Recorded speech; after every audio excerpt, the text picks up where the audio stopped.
Hi, everyone. Thank you for tuning into the SJSU GenEC podcast. My name is Amy. I use she, her pronouns, and I'm an event coordinator intern at the Gender Equity Center.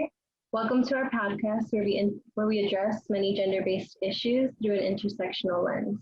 Thank you for joining us on this journey as we learn, explore, and discover issues together. Today, we have a very special guest collaborator that will be joining us for a conversation about machismo in the Latinx community, Dr. Jack Garaves. Would you like to introduce yourself? Sure. Hi, everybody. Thank you, Amy, for inviting me. I know we've been trying to make this happen since spring semester, so happy that I'm here with you to have this conversation. And thanks to the Gender Equity Center. And so a little bit about me, I'm an assistant professor in the Women, Gender, and Sexuality Studies program. I teach specifically, mostly teach Women's 101, Sex, Power, and Politics, as well as LGBT studies. And I just proposed to teach a Intro to Trans Studies. So hopefully I'll be teaching that in the next academic year. How much do you want me to go in terms of introduction? That's just kind of like who I am or what I do on campus. I also have a podcast called Anzaldua, where I talk with my friend who's also in academia about being queer in academia, being queer and Latinx, navigating academia, but also we talk about astrology, relationships, self-care, kind of a lot of different things depending on the mood or current events. So yeah, I don't know if there's anything else you'd want me to share or go more in depth about. No, I think that's awesome. I love your podcast. I have definitely checked it out. Everyone should go check out Jack's podcast. But thank you for introducing yourself and for doing this with me. But before we begin, I would like to acknowledge that the month of October continues to be Latinx, Chicanx Heritage Month, as well as Intimate Partner Domestic Violence Awareness Month. And at the Gender Equity Center, we dedicate this month to bringing awareness to intimate partner domestic violence through programs such as this podcast. So with that being said, I would also like to provide a trigger warning because we will be talking about gender-based violence, and we want to acknowledge that our experiences, although they are powerful stories, they may cause a painful impact to some. But yeah, with that, we can get started. First, I think it's important to define machismo for folks that aren't familiar with that word. So machismo, the root word is macho, meaning a man that shows aggressive pride in his masculinity, and machismo is this idea of like exaggerated masculinity or asserting male dominance. And it's been prevalent in the Latinx culture for many years. And it teaches hypermasculinity as well as toxic behaviors to men, and it doesn't only impact men, but I think it also impacts everyone around in the Latinx community as well. But do you have anything else to add to that?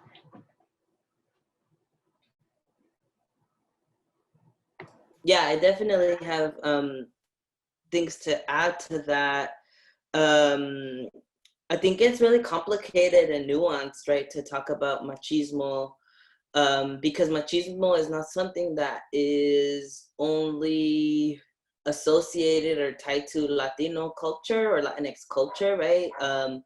Machismo is another word for toxic masculinity, right? And the ways when we talk about it in English or here in the US specifically, it is tied to machismo is tied to a specific culture, right? Like how masculinity looks aggressive in a particular racial and ethnic group, right?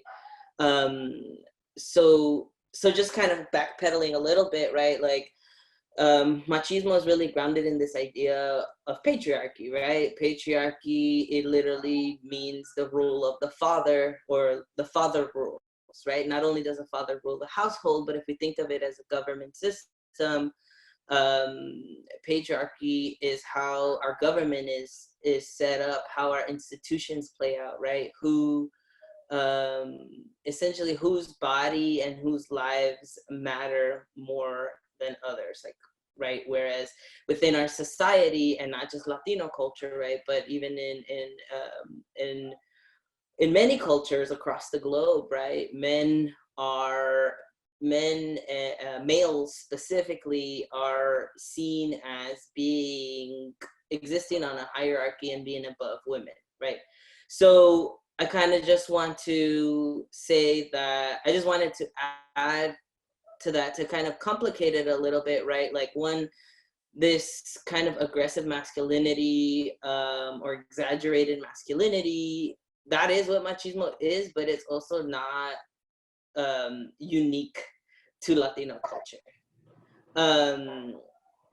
It's something that does dictate, right, how men and boys learn masculinity and what masculinity should be or can be, but it's also not the only way in which masculinity can exist, right? So, which I'm sure we'll talk about that more, but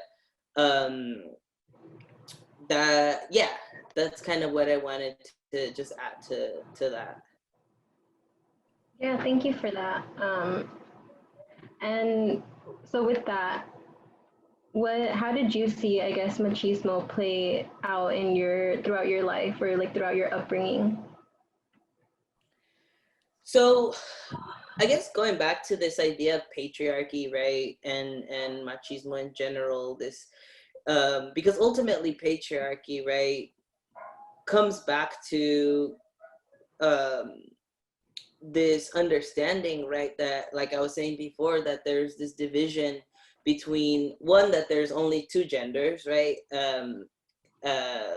male and female, and that men should have the power, men should have the respect, and women are in service to and subservient to men, right? And this you see a lot in, like, you see it as like a trope, right, even of Latino culture, or if in Latino media, or in like movies about Latinos, where, you know, it's like the father's this hyper masculine person and does something very what we would perceive as masculine work, right? The woman serves, and even the daughter takes on that kind of role, and the sons, in that sense, are learning from what is acceptable in terms of being a man and not doing like chores associated with women. So for me, right, I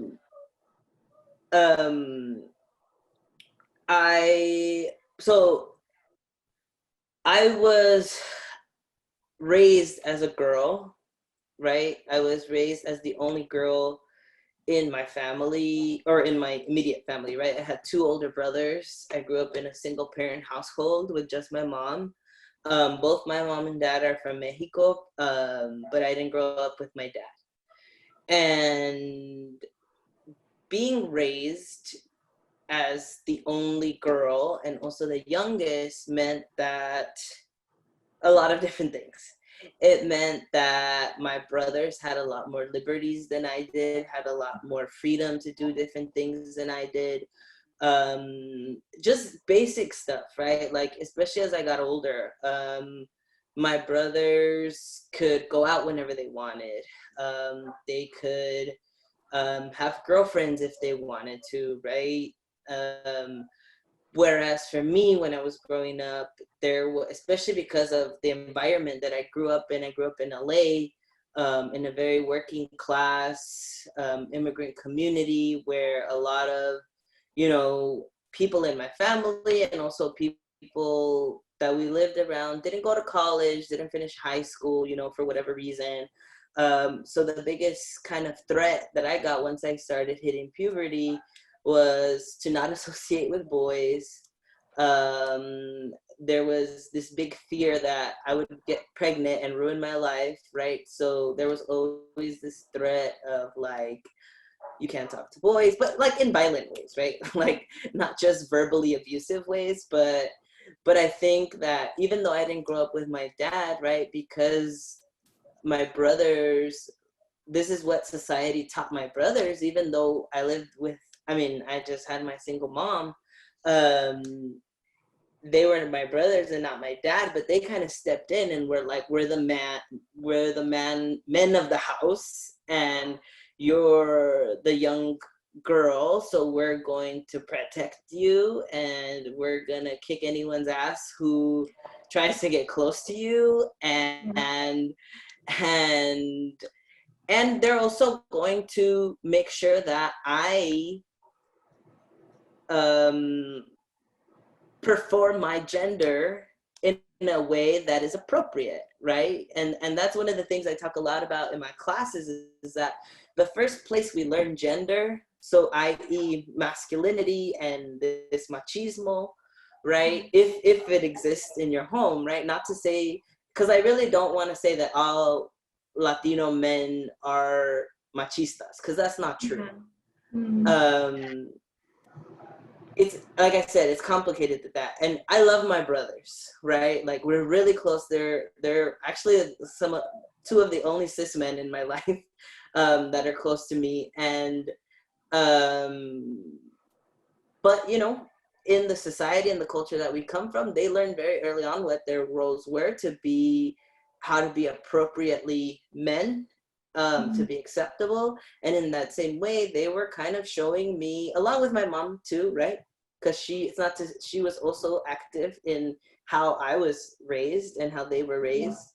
But there was this kind of like, you can't hang out with us, you have to hang out with girls, you can't hang out with us because we're boys, you have to look pretty, you have to dress feminine, you have to, you know, how I take care of myself, how I dress myself, like all these different things that we often don't think about, but how patriarchy essentially dictates especially what women, right, what women and girls do with their bodies and what's expected of them. But you know, patriarchy also has a negative and oppressive impact on men as well, right? Because in that same way, my brothers at age 10 and then 5, when I was 1 and my dad left, like they felt that they had to be men, you know, and that they had to be grown, and that they couldn't cry, and that they couldn't process the trauma that they experienced from my dad, and that they have to be essentially partners to my mom, right? Like help her, especially my older brother, like help her financially, start hustling with her to like make money, to make ends meet, etc. So that's kind of like many examples. But even how I think when I was younger too, I think in terms of the machismo, and again, it's birth order too, because it's not like I was the older sibling, I was the youngest, and also socialized as a girl. I learned very early on that I needed to be quiet, and that what I had to say didn't matter. And I think a lot of that is both of those things, right? Being seen as a woman or as a girl at that time, and then being the youngest also, right? But I think being a woman, especially, and being socialized in that way, I learned really early on that I shouldn't question authority. And a lot of the authority came in the way of my brothers, right? Like I think my mom let my brothers do a lot of the policing of my body and of my actions. And so I think I definitely learned early on, like, to be quiet, to not rock the boat, to try to be as invisible as possible, that the best way for me to get through life as somebody who was under 18 and was still like before I left for college, was to just get good grades, keep my head down, and that was it. So, and that sounds really fucked up, you know, but it wasn't all that, you know. I love my family. I'm very close to them. I think we've all grown from the trauma. I think, you know, I don't think my brothers questioned their masculinity as much as I interrogate it, right, for them and how I see it. But that's because they come from a place of privilege, right? They don't have to interrogate their masculinity or how they might be being toxic. Or I think of my niece, right, who, my middle brother, she's going through puberty right now, and I'm just like, fuck, I really hope he doesn't act the way he did when I was going through puberty. But also at that time, he was like 15, doing what he thought he needed to do as a man, quote unquote. And now he's like double that age or more, right? He's like in his mid-30s, and he's also grown a lot, and he's, I think, has tried to unlearn some of these things. I see how sensitive he is with his kids. I see how he lets his son cry and he encourages it, and he doesn't tell him to man up, right? In the ways that I think a lot of men and boys get told. So anyway, I'll stop there because I'm just rambling on that. No, you're good. Thank you for sharing that. And I think that leads to like a very important transition of like the family dynamics and gender roles, right? And how you mentioned that your older brothers were kind of expected to, at such a young age, like be providers, be the protectors, and those are the roles that are basically given or socialized onto men. And it doesn't matter at what age, like you mentioned, like it starts as early as, you know, if they have to step in for in place of that father figure role, then they'll do it, you know, and the women or moms in the families are also reinforcing it at the same time. But I think those expectations that are placed on men are also like very unrealistic. You know, it's basically telling them that they have to do all of this for everyone in the family, everyone, their siblings, or even like the adults in their families. And so I think as a result of that, they're ignoring like their own personal needs. You know, they're not taking care of themselves and not being able to process things in that way. And I think that that's why it leads into much more like aggressive ways of them expressing their emotions, you know, because they're not taught how to do it in healthy ways. How can you when you're trying to take care of everyone else, right? I call it emotional constipation. I love that. Yeah, that's a perfect like explanation. But I think something you mentioned was about how, you know, not in every family, it's not machismo isn't like existent, I guess, in every family. And it's funny because over Christmas I went to Oaxaca for so my parents are from Mexico, my mom's from Oaxaca, and I have family over there still. And I'm the youngest of the cousins because my parents are both the youngest of their like 8 siblings. So my cousins are in their like mid-30s, and we went out, and my older sister, she's 5 years older than me, but we all went out, and they're like 5 to 10 years older than me, and then so about like 5 years older than my sister. But we were all talking about how in our families, like the men in our families aren't this like stereotypical like machista, right? Like it's not like the aggressive men that have like that. Yeah, it's not like you're what you I guess think of like hypermasculinity. But we were talking about how there's still this sense of machismo within our family dynamics.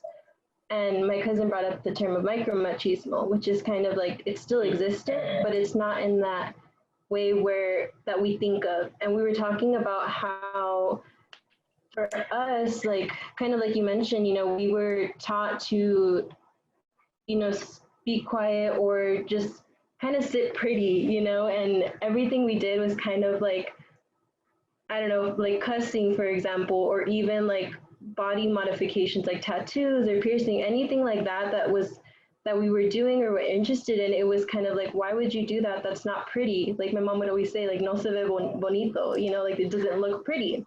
And I was at a young age like, oh, okay, so basically I have to be pretty. And like for who, right? Like for the male gaze, basically. But yeah, my sister and I were talking about how for us growing up, my parents were our only like chores, I guess, or like our only expectations was, you know, you take care of like your room and clean up your room and then focus on school. So they did like my mom did all the cooking and cleaning, and we still had those like gender roles that we saw where my dad would take care of like the yard work and work on the car or whatever, and my mom was doing all like, I guess, the domestic stuff, cooking and cleaning and taking care of us. But my sister mentioned something that was really interesting to me, which I didn't really catch on to, I guess, because I think I was just younger and it didn't occur to me. But she said that we were never like taught to do those things, like, oh, like come and cook or come learn how to do laundry, because it was kind of already insinuated that we're gonna have to do this someday anyways. So like it's okay if you don't learn now, like you're still eventually gonna do it and do it for your future husband, you know? So I thought that was something really interesting because I was like, I never thought of it that way. And she brought that to my attention. I was like, wow, like that's such an interesting like. Do you have brothers? I don't. No, so it's just my sister, my older sister, and I, my mom and my dad here. And so yeah, I think like I always bring it up in class, right? Like I think one example I always ask students to think about is like, it's really easier to see the roles and what you're being taught to be when you have somebody of a different gender than you as a sibling. Yeah. Right. Which, like you said, right, like you can see those even like with your cousins. Yeah. But yeah, so it's like, even though it's not there or it's not being laid out for you, right, like, oh, here, you need to learn this so that you could do this later on. But it's like these messages that we get from a really early age, even of what you see the labor division, right, at home. Yeah. And another thing too is like, we were talking about this, how my older cousins, they're single women, and you know, even at their age, at my age, like I'm back in SoCal now. I'm back home, but I was in San Jose for 4 years, you know, living on my own with roommates, but like still working, providing for myself, like doing all those things, adulting, quote unquote, you know, like, but I come back and every time I come back, it's basically like you're a child again, you know? And at first I was kind of like, well, yeah, duh, I'm under my parents' roof. But when I had this conversation with my cousins, they were like, you know, we saw you as a baby, like literally months old, but we have these conversations with you and we can see that you're an adult now, you know, and we can treat you as one. And that's when it clicked to me. I was like, wow, that's so true, because they mentioned the same thing, how their parents still treat them as children or like little girls, you know, and it sounds endearing almost, like, oh, like you're always going to be my little girl type thing, but it's so harmful, you know, because had we like been men, then I don't think those same things would have been like, it would have, you know, we would have been adults the minute we left the house. And so it's just such an interesting dynamic. I talk about that a lot with or not talk about it, but I think my partner experiences something very similar. She's not Mexican or Latina, she's South Asian. So we talk about that a lot, like, and also because, you know, I'm trans and her parents met me before my transition. So they met me when I still identified as a woman at the time. And so like, it's two things, right? It's not, it's that she's both a woman, even though she's like the oldest child, but she's also queer. And we'll always say like, oh, if you were a man, your dad would give you this thing right away instead of making, like, belittling you. Or oh, if like, you know, if I was a cis man, if you're straight and dating a cis man, then they would accept us right away. and not even just the acceptance, but just even other things, right? Just like not valuing her opinion. And, you know, for me, I feel like I have a lot of abandonment issues from not having my dad when I was having my dad like literally abandon us when I was one, right? But I'm also like really grateful. He passed away in February of this year, actually.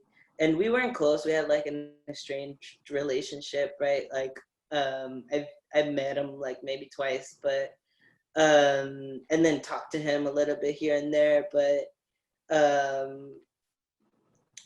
I always think about how like, or not always, but whenever I longed for him a lot to have him in my life, because I felt when I was younger, I felt like if only he would have stuck around, we wouldn't have had to suffer so much financially, and we moved around a lot. We didn't have a lot of stability. My mom was on welfare. Like we struggled, you know, and I used to think that way, like if only he would have stayed, things would have been better. But then I'm like, as I've gotten older, and really come into myself, I'm also like, I'm actually like really glad that he didn't stay, right? I think what happened is what needed to happen, because it allowed me to be myself. I mean, I don't know how he would have been, right? Like, I don't know if I mean, I don't know if he would have been homophobic or transphobic or any of that, but I think it does make a difference, right? When you, and he was like, I mean, he was a good guy. He wasn't actually, like he was really violent towards my mom, you know, like he did some fucked up shit, but he had drug problems and all the things, like he had all the things. So like, anyway, for me, I'm just like, as I've gotten older, I've just kind of reconciled that, because, or I've just become okay with that, because I'm like, I am who I am and able to be who I am, because, you know, he wasn't supposed to be here. And thinking about it though, in terms of machismo specifically, right? Because he was somebody who was a mujeriego, who was like, you know, just dating all kinds of people, cheating on my mom, expecting certain things from my mom. Like, I'm sure my mom experienced sexual violence, like from him directly. And so as much as when I was younger, I like longed to have a dad, right? Like, I think ultimately not having that paternal figure, I had a paternal figure being my brothers, but not having that like really masculine figure really allowed me to be queer in ways that I would not have been, I think, right? In ways that maybe would have been more limited. And I think also because my brothers grew up with a single mom and they saw how much she suffered and struggled, I think that even though they still, you know, masculinity is a process of socialization. So like these, again, they learned how to be masculine, but I think because I can witness that because they were raised with a mother and have so much respect for everything my mom did and went through, that they're, I mean, I hate to use this word, but they're soft, you know, like, yes, they're masculine and they're masculine men, they're straight, you know, they're not effeminate men, but I think everybody, regardless of how you identify, has masculine and feminine energy, right, within us. And so I think, you know, I think this is why I love my brothers in particular, because I think they are so confident in their masculinity that they're able to tap into that femininity. Not always, right? Because they're also dealing with internalizing patriarchy, and I think for men and boys, it's something they have to work at, to not be toxic, to not be machistas. If we're talking about Latino culture, right? It's a process because of the way that patriarchy exists in many cultures, right? In the cultures that we're navigating on a daily basis, like men, regardless if you're machismo or machista or not, or you're toxic or not, like you still hold a lot of privilege, right? So you have to constantly check yourself. I mean, I'm not a cis man, but now I carry some masculine privilege, like, you know, I do know what it was like to, I do know what it's like to be a woman, because I spent my life as a woman for like 27 years. And then I transitioned to hormones, got top surgery, and like the way I still don't feel fully safe in my body, because I feel like I still am visibly queer or visibly trans. But I think that, you know, if there's a day where as I'm getting closer to passing as fully masculine, whatever the fuck that is, you know, I think there are privileges in that. And I also have to check myself now in ways that I didn't have to, right? Because like I've heard a lot of stories of trans men who transition and who are the way that men acknowledge them and listen to them and talk to them completely changes and shifts from what that was like before their transition. But anyway, yeah, that's what I got to say about that. I think some of the points that you made, and I think that is a good transition also to how like machismo or toxic and hypermasculinity lead to violence. And I appreciate what like the way you talked about your not growing up with your father, and I think that I saw that with my parents. My dad, kind of similar with his dad left when he was only like 5 years old, and my grandmother experienced a lot of gender-based violence and domestic violence through my grandfather, and he as well had another family with I don't know how many other children, but I saw that. And my dad has 4 older sisters and 3 older brothers, but the 4 older ones are like the oldest. So he kind of was raised by his 4 older sisters and his mother. And I see the way, even just the difference in him being the youngest, being raised by 5 women, and then the difference him and his other brother are, it's like a very different dynamic just because he was the youngest, like literally being raised by women, whereas the other one is a little bit older. And just seeing the way they are, and kind of like you said, like my dad is not as, you know, I guess, yeah, soft, but I mean, he's not as hyper masculine, I guess, or yeah, machista. Yeah. You know, there's nothing wrong with masculinity, you know. There's nothing wrong with masculinity, right? There's a spectrum, I guess, of like the hyper masculine, the toxic masculine that we're talking about, and then like just masculinity, right? And then having a softer masculinity. So to be masculine, yeah, it's a spectrum. So to be masculine is not a bad thing. It's not a bad thing. It's like how you behave, right? In terms of that privilege of being in a masculine body or performing masculinity, and yeah, just how you engage that and how you enact onto others, right? Yeah. I think it's like the abuse of that privilege, right? How in society we navigate, and it gets to the point where they're abusing that their masculinity, but or as Bonnie is reminding us, positive masculinity, right? Masculinity is not always negative or a bad thing, right?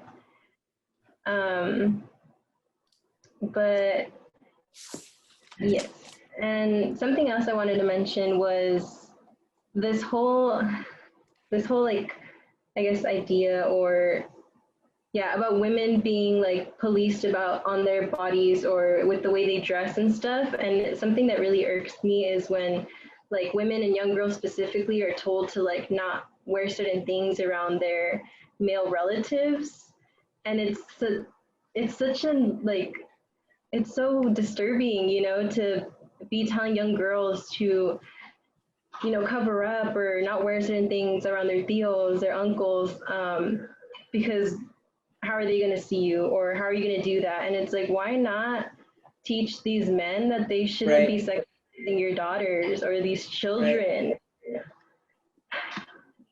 And yeah, and like the same with machismo in general, like that is not gender-based violence, and rape culture, right, is not something that is just prominent in Latino culture, Latinx culture. It's a global transnational issue, right, that exists in a lot of cultures, communities, and it goes beyond. It doesn't matter what your race, ethnicity, class, anything, right? Like gender-based violence and rape culture is something that affects everybody, right? Across the world. And it's funny because it's not funny actually, but I think the alignment is interesting because a few days I picked up this book because I was doing some research. My research is on the experiences of transgender Latinos, right? And like navigating family, all kind of the stuff that I've kind of talked about. But anyway, I ran into this book, and let me share it with you because it was really good. But the author is Gloria Gonzalez Lopez. She's a professor at UT Austin.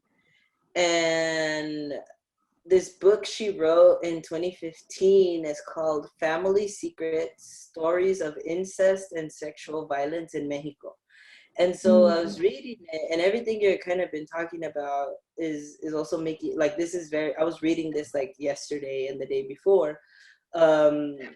She's talking about this kind of, and she's saying the same thing, right? Like gender-based violence and like sexual violence in particular is something that affects everybody, right? And so she's like, I don't want to make the mistake of making it seem like it's something that is wrong or deficit with just Mexicans or Mexican culture or Latino culture, right?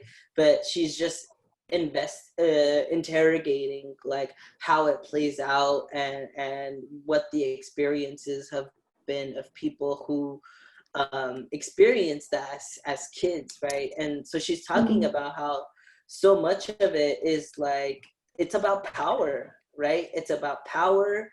It's about it's grounded in these gender roles, in these hierarchies of men being above women, right? Or women being subservient or less than men, right? And she talks about also like how a lot of the women that she interviewed, she interviewed men and women, mostly women though, who experienced sexual violence from people when they were younger. It's mostly people in their family, right? I think we know that about rape culture or just sexual violence in general, right? It's usually somebody that you know, but in the interviews she did, it was mostly like somebody in their family, right? Whether it was the dad, uncle, or cousins, so peers, but like still related. But it has to do with this thing of power and of power and like not necessarily masculinity, right? But like and she's also pushing back on this idea that it's machismo, right? It's she's kind of being critical of this idea of machismo because she's saying that, again, like, we need to complicate these things. It's not just like, oh, blame it on the father, or we can't just look at machismo as this paradigm, but what are the larger things contributing to this, right? I haven't finished the book, but it's a good read in terms of like thinking about it. And I was just like, oh shit, I've never like read about this. I mean, feel like I know that this is something that's common in society, but like I hadn't read anything on it like that, like in a like scholarly book. But anyway, I think that's a good like resource if you want to just read more about like how she's talking about it. But again, I think it's so grounded in patriarchy. It's so grounded in gender roles, right? And what's like servitude as being assigned to women and women's bodies, and servitude not just being about cooking and cleaning, but access to your body, right? In terms of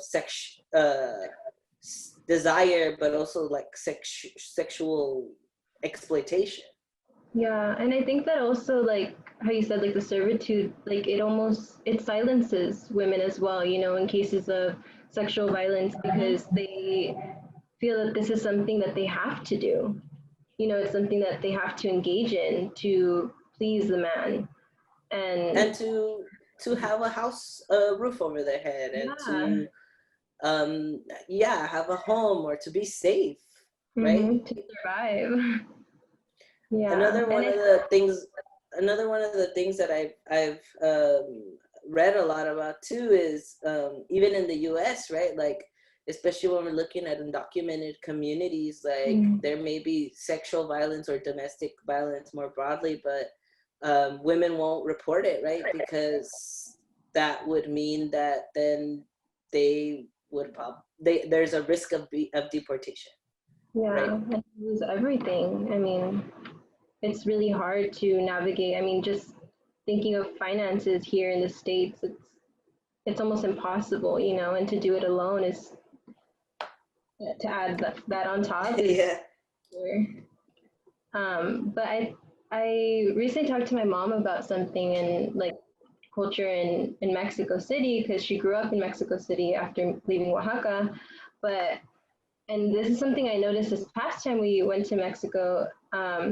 In the metro, they have this specific section, because you know how the metro is kind of like they're split up into different like little carts, I guess.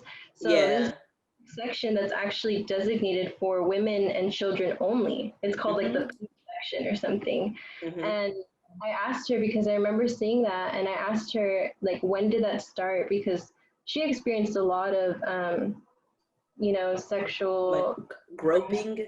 Yeah, and then just how jam-packed those the metro is, that men take advantage, and she experienced that a lot growing up. But she said that it happened after she moved to the States, so it's been around for a while. And I kind of read up on it, and I saw that it was a result of protest, women protesting, like that it happens so often. So that was kind of like their resolution, I guess. But just even thinking about that, like, yes, it's a good idea, and but it's a Band-Aid.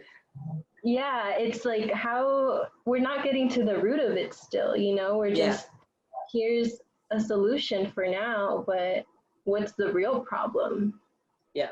So I thought that was really interesting. Yeah, and that happens here too, right? Like I have friends who, like who are very feminine, they're queer, so they identify as femmes, and like, but before COVID times, right? If they were on like public transportation here, right? Like things like that would happen, where they just feel somebody rubbing up on them, or, looking at them fucking weird, and like just creepy shit, as if, and it's always been men, right? That feeling like they have sometimes entitlement, right? Entitlement to women's bodies, and without like acknowledging what that may, literally objectifying them, right? Like, but I remember hearing about that in Mexico City. I remember when it happened, because I remember it was like this big deal. And I lived in Mexico City like 10 years ago for a little bit, and I remember seeing that, and just thinking too, right? Like that's great that there was protests, and that something was done as a result of the protest. But yeah, in terms of society and like, you know, what is that saying about women? Oh, okay, then we're just gonna further separate you and divide you. Like, yes, that's a short-term solution, but what about long-term and root, and like you said, right, like getting it at the root in terms of like breaking down this system of gender violence, of patriarchy, et cetera, right? Mm-hmm. Yeah. And right now when you mention, you know, about like friends experiencing, you know, comments or just even like the groping and all that stuff, and it's so interesting. Well, maybe because I'm thinking of, I worked at this Mexican restaurant in San Jose, right? And I'm thinking, I'm like, well, maybe because it was like Latino men, but I don't want to just, or maybe, I don't know.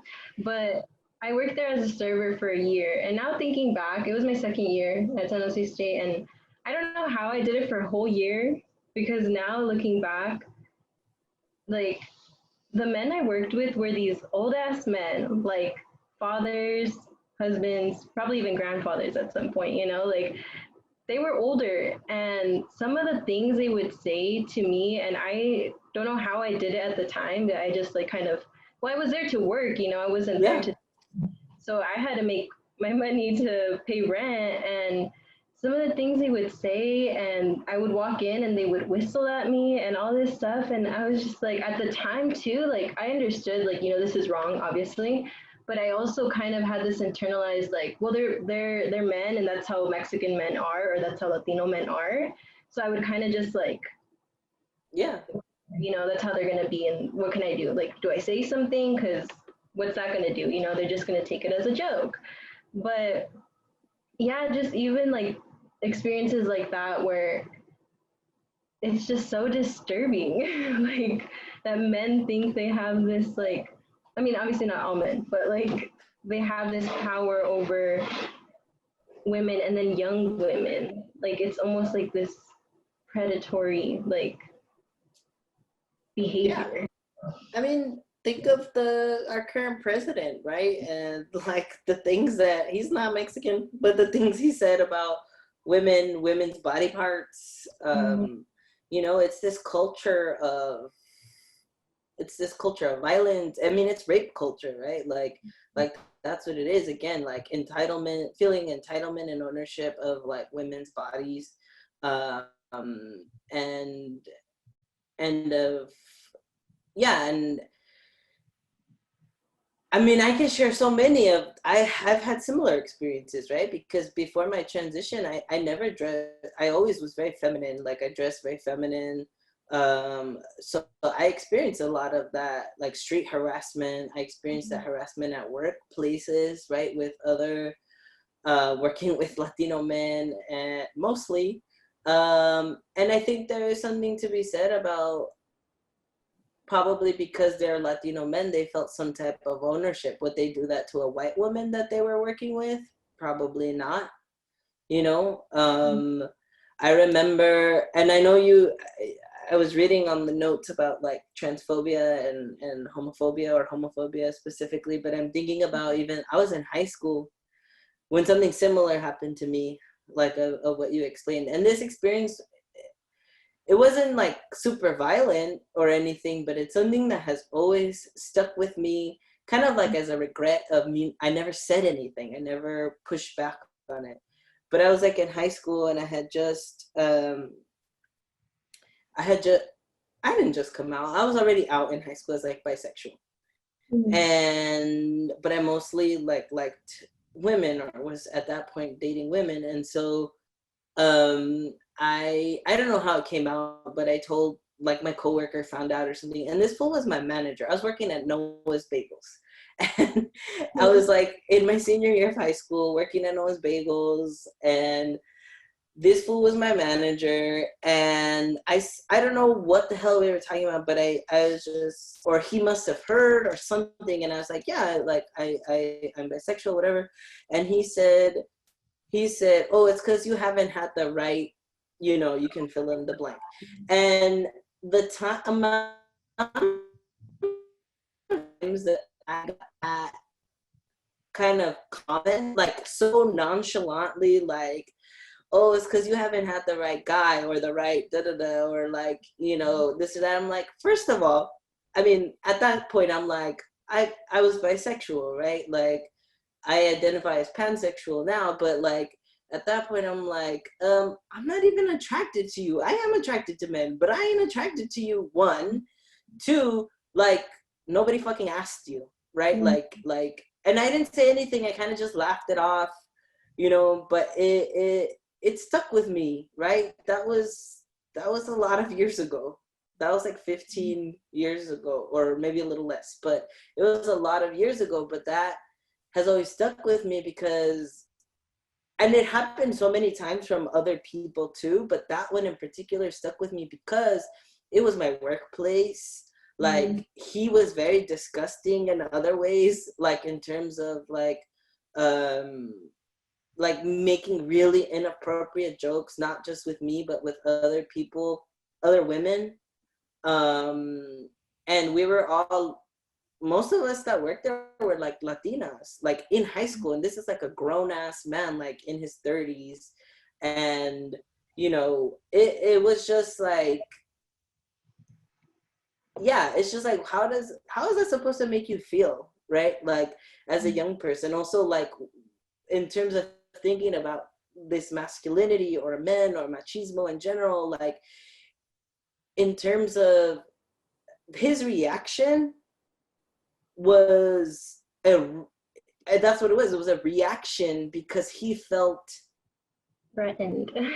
I don't know how to say it in English, but he felt inútil, or like he felt like he was not part of the equation or couldn't be, or his manhood was somehow offended by the fact that I wouldn't want to engage with him in that way, right?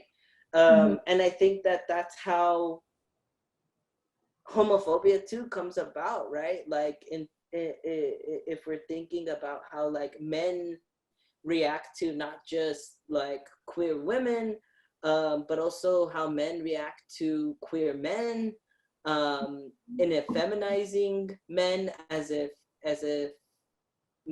gay men are not men, whether they're feminine or not, right? Like, that doesn't matter, but invalidating who they are. And then there's transphobia, right? Which is just like a total just like, that's just another step further, right, of that violence, or of that of that violence, in terms of not as seeing, well, it also depends, right? If you're a trans woman, that's something very different than being a trans man. I would be way more acceptable than a trans woman would be, both in like mainstream white society, American society, and Latinx culture, right?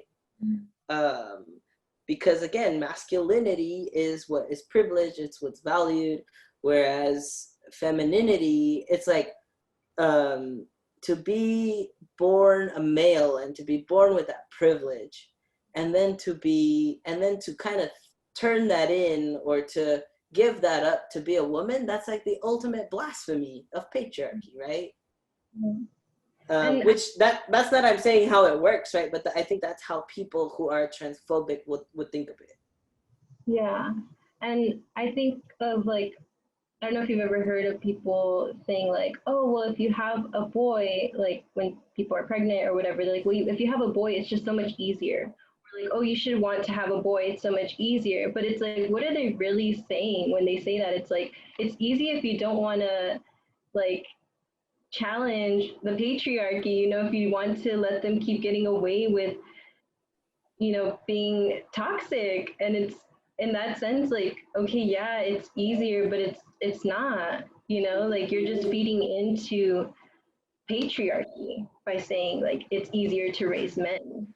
I remember that because someone close to me just had a child, and then they had a boy and they were asking me like, would you want a boy or a girl? And I was like, well, I don't care. And I didn't want to get into this whole topic of like, well, gender, you know, like it's about gender, right? I didn't want to get into it because Right. we were, and so it's just like, and they're like, but if you had to choose, and I was like, really? Like, what is this about, you know? And they're like, boy is just easier.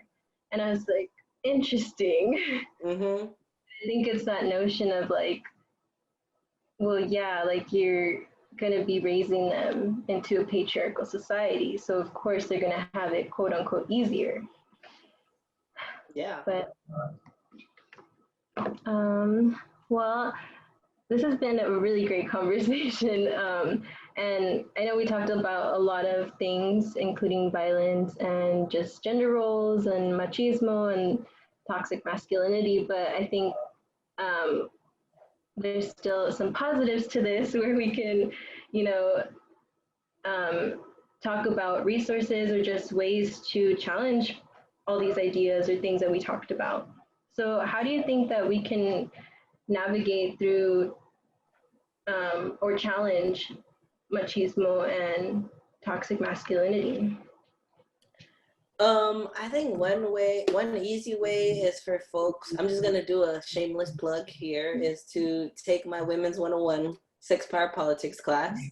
Because this is what we talk about, and not just in like, you know, we kind of look at kind of like as a whole.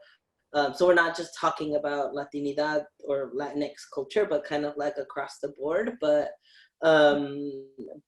we talk about patriarchy, and like a lot of my Women's 101 class, Sex Power Politics, is about unlearning um unlearning a lot of this, right? And what that means, it's usually like uh,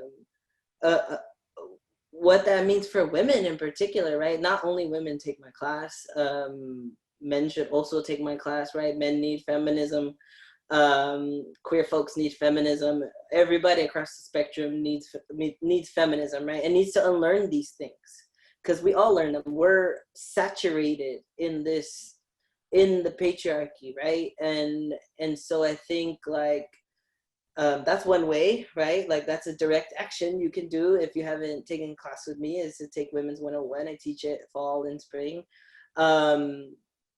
But the other thing, there's a lot of other things, right? There's a few book recommendation, or there's a book that comes to mind off the top of my head, which I think you guys might know, or y'all might know about, because I think she was supposed to be a speaker through y'all last year. Hold on, I'm writing out in the chat. But Sonia Renee Taylor's book, The Body is Not an Apology, we read that in this Women's 101 class, but it's really cheap. No, you get it for free through the SJSU library right now, actually. You can access it for free. I think usually it costs like $9. But I love this book because she's not only talking about patriarchy, she's talking about racism, classism, kind of all she's looking intersectionally, right? Of all these different systems of power that shape our lives and that try to oppress us and really keep us down, right? But her main thing is talking about radical self-love. And what is radical self-love, right? It's like, if you were to, part of it is like reflecting on how you've learned to minimize and hate your body. That's the first process, is interrogating how you've learned to hate yourself. That's what society teaches us. That's what patriarchy and capitalism do, right? Why is it that we have, I'm kind of going everywhere, but like, why is it that we have like multi-billion-dollar like makeup industry, fashion industry, right? Like and a lot of that is directed at women, at women's bodies, and trying to modify and make as small as possible women's bodies, etc. But so Sonia Renee Taylor is really talking about this concept of radical self-love, right? So what would it mean to just love yourself and love your body and not be apologetic? Not apologize for being in a bigger body if you're in a bigger body. Not apologizing for the color of your skin, right? Not apologizing for, we learn, right? Or very early on, like, that people won't like our bodies if they're too big, that people will think we're to this or to that, or, you know, so like, what would it be, this would look like if we loved ourselves the way that, exactly as we were, right? And it's more than that, right? But I think patriarchy teaches us, again, to hate ourselves and to tear ourselves down, and that tied with capitalism, because then we're consumers, right? We're always trying to think about, even the ads you see, we're constantly being told to get on diets, to exercise, not for feeling good and those positive things that come with it, but to make our body smaller, right? So like, I think a lot of and this is again a lot of the things I talk about in my class, but like, how do we start to awaken to how we've learned to police our bodies, to discipline our bodies, to discipline ourselves. And I think that's how you begin to break these cycles, right? And again, this is not just things women need to do. This is things that like men need to do. And everybody in between across the spectrum, right? Like we all need to interrogate how we've learned gender, how gender plays a role in how we can exert power over others, the privilege that it grants us. And another thing that I was thinking of sharing too is that all SJSU students and CSU students really have, because y'all have access to Canopy where you can access films. I don't know if you've seen, I'm also putting it in the chat, is this documentary called El Canto Del Colibri. I teach this I show it in my LGBT studies class, but this documentary is it's a documentary of Latino fathers talking about their kind of journey when they're with their children who are queer. It's mostly sons, and mostly with their sons, but it's all fathers. And they're talking about it's a masculinity, but you kind of see this. It's a beautiful documentary because it complicates this idea that we have of machismo. Because a lot of the dads you'll see in the beginning, like, oh, when he told me he was gay, like, I didn't even know what I was gonna do. Like, when he told me he was gay, I wanted him to also tell me that he was the one that gives and not the one that receives, right? Because that's also embedded in masculinity, right? Like sex positions, I guess, and desire, right? Like all of these things are ridiculous, but that same father, you then see him going through a process of being like, I really needed to interrogate what I was telling my child, you know? So it's a really beautiful journey, and you see all the fathers kind of go through that, of their kind of like process of having this initial, like, not the greatest reaction. Some have worse reactions than others. Some have positive reactions, but then ultimately, like, how they learn to deal and like how they coped and how they like accept their children and how they've kind of pushed back on machismo specifically. So those are two things, or a few things. Yeah, I don't know. I think you had some maybe suggestions, but those are kind of off the top of my head. We also talk a lot about this in my podcast, Doing It, so I'd also check that out too. Yeah, there's a lot. This is like my bread and butter of what I kind of talk about, so and think about. I definitely want to check out that documentary you're talking about, and the first book you mentioned. I have Sonia Renee's book. I have not finished it. I think it's a lot to process, and I like that she has like these reflections in there as well, where you can like, or prompts, I guess, But yeah, those are all definitely resources that I want to check out. Something else I'm thinking about is just, talking about things, getting uncomfortable and having these conversations, being vulnerable with our families and with the men in our families, as well as, everyone in our families. But just having these tough conversations because they're hard. I've had, since being home, I've had a lot of conversations with my parents, and it's definitely hard, and it's a lot of labor too. So, be prepared for that if you're going to go into it. Mm-hmm. Man, it was like, yeah, it's a lot.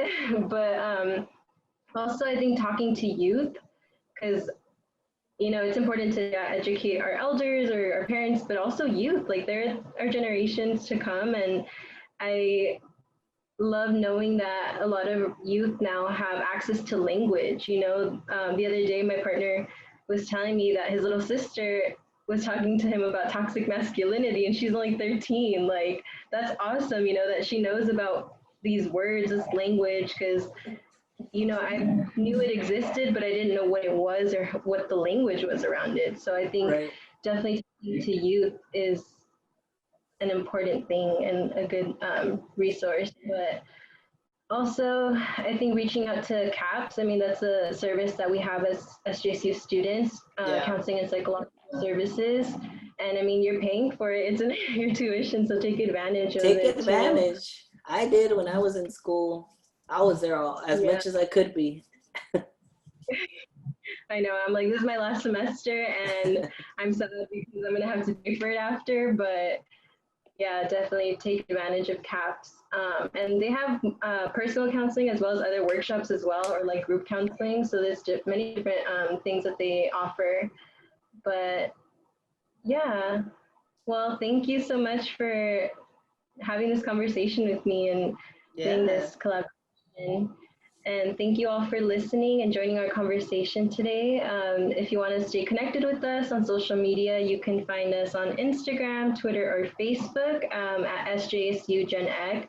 That's SJSU GenEC. Thanks again, and we look forward to you joining us next time. Thank you.